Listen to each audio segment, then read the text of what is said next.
Assalamualaikum warahmatullahi taala wabarakatuh. Perkenalkan, nama saya Muhammad Fadil, Prodi BPA semester 3.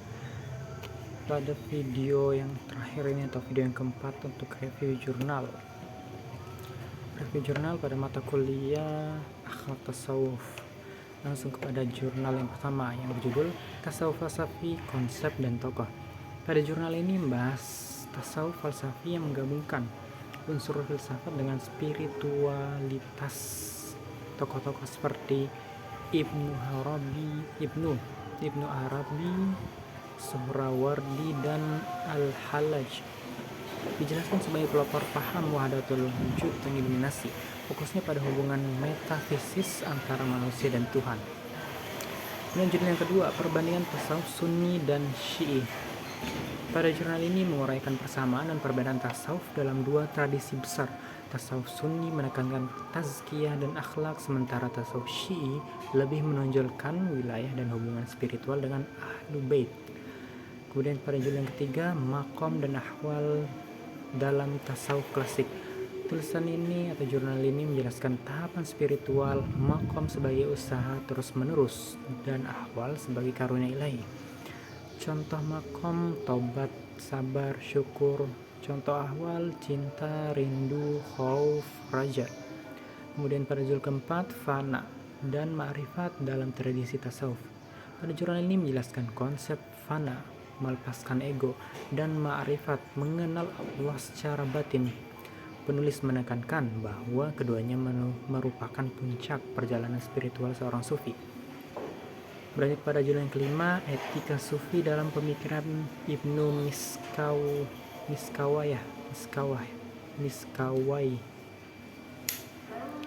Jurnal ini menggabungkan etika filosofis Ibnu Miskawai dengan nilai sufi. Intinya manusia harus menyeimbangkan akal, jiwa, dan spiritual agar mencapai akhlak mulia. Berlanjut pada jurnal yang keenam, tasawuf dan etika sosial dalam masyarakat. Pembahasan fokus pada dampak ajaran sufi terhadap interaksi sosial seperti empati, toleransi, dan harmoni masyarakat. Dan pada judul yang ketujuh, tasawuf dan modernitas dalam filsafat Islam, menunjukkan bahwa tasawuf bukan ajaran kuno tetapi tetap relevan untuk menjawab problem modern, kekosongan batin, stres, dan individualisme. Dan berlanjut kepada judul yang ke-8, tasawuf di Asia Tenggara, dimensi historis dan etis. Pada jurnal historis tentang pengaruh sufi dalam penyebaran Islam di Nusantara melalui dakwah, perdagangan, dan budaya. Kemudian lanjut kepada judul ke-9, etika sufi dalam psikologi kontemporer, menjelaskan bahwa latihan sufi seperti zikir dan muraqabah dapat membantu penyembuhan kecemasan, depresi, dan masalah mental modern.